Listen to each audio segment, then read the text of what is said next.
ఒక కథ చెప్తాను.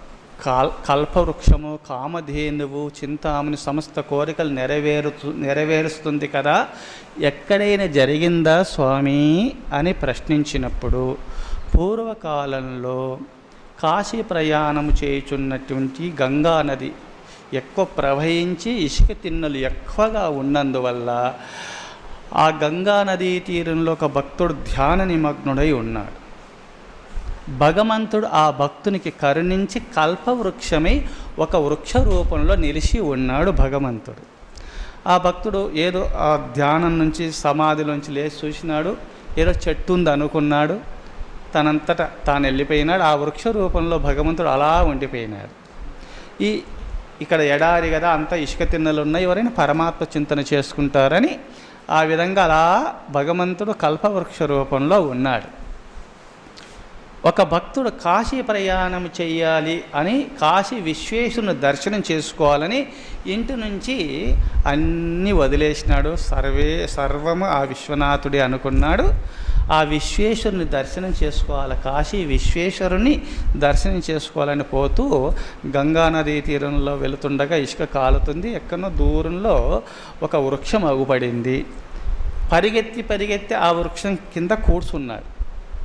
కాళ్ళు చల్లబడ్డాయి, నీడగా ఉంది, ఆనందంగా స్వామి. కొంచెం గంగా నది కొంచెం దూరంలో ప్రవహిస్తుంది, చిన్నగా ముందు బాగా ప్రవహించింది కావున చిన్న కాలువలే చిన్న దూరంలో ఉంది కావున కాళ్ళు కాలుతున్నాయి కావున ఆడిపోతే కాళ్ళు కాలుతాయని చెప్పి, ఓ విశ్వనాథ, ఓ పరమేశ్వర, నాకు ఒక చెంబడి నీరైతే బాగుండు కదా, ఎవరు తెచ్చిస్తారా అని దిక్కులు చూస్తున్నాడు.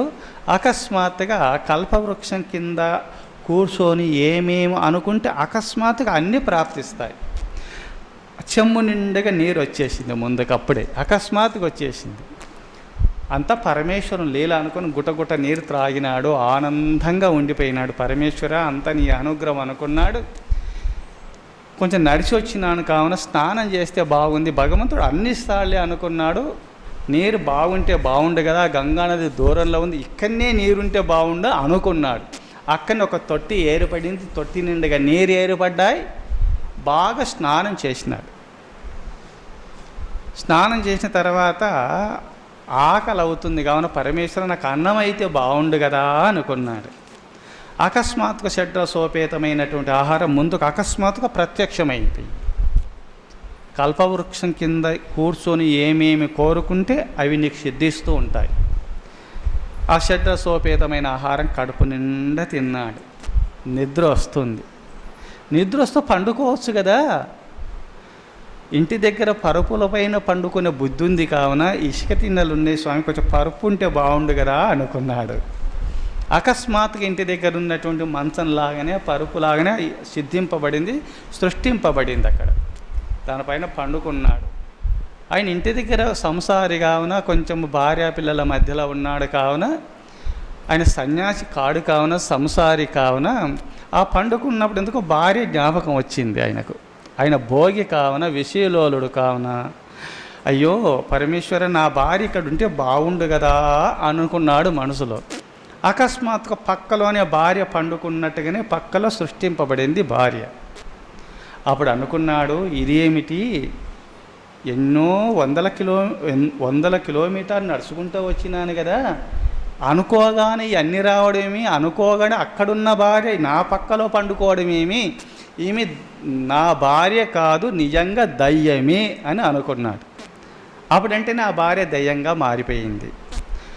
పరిగెత్తుతున్నాడు, ఇది నన్ను మింగుతుందో ఏమో, మృంగుతుందని పరిగెత్తుతున్నాడు. మనసులో అనుకున్నాడు కావున అది బ్రహ్మ రాక్షసుడిగా మారిపోయి పట్టుకొని అవలీలగా మృంగేసింది ఆ భక్తుణ్ణి.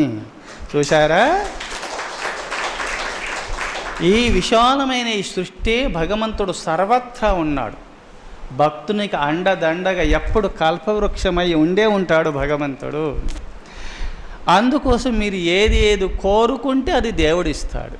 ఆ భక్తుడు అన్ని కోరుకున్నాడు. మనసు పెడమార్గంలో పట్టినందువల్ల ఆకలి మృత్యువు గురైనాడు. మీ మనసు మాధను వైపు తిప్పితిరా మీకు మోక్షం ప్రాప్తిస్తుంది, భగవంతుడు మీకు ముక్తినిస్తాడు. భావ్య ప్రపంచ వైపు తిప్పితిరా మీకు నరకం ప్రాప్తిస్తుంది. ఇందులో ఈ కథలో ఉన్న రహస్యం ఇదియే. అందుకోసము ఈనాడు యస్తు కామాన్ పరిత్యజ్య త్యక్త కర్మ జితేంద్రియ ఆతిశ్రేష్టము నిర్మౌని సలోకే సిద్ధిమాప్నుయాత్. వేదవ్యాస మహర్షుల వారిని ప్రశ్నీయగా శిష్యులకు ఈ దివ్య సందేశం ఇచ్చినారు. ఇది వనపర్వంలో ఉన్నది. ఈ శ్లోకాలన్నీ కూడా మహాభారతంలో ఉన్నాయి. ఆది పర్వంలో ఉంది శ్లోకం. అది మీరు చూసుకొని కంఠస్థం చేసుకొని ఆచరణ కలిగి ఉన్నటువంటి వారికి ఆది భౌతికము, ఆధ్యాత్మికము, ఆది దైవికముల తాపత్రయములు తొలగింపబడి అనది కాలంలోనే జ్ఞానసిద్ధిని పొందుతారు. ఇట్టి సాధన చేసిన పుణ్యపురుషులు ఎవరైనా సరే.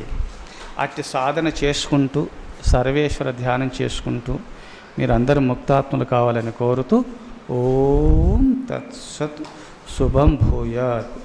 ఓం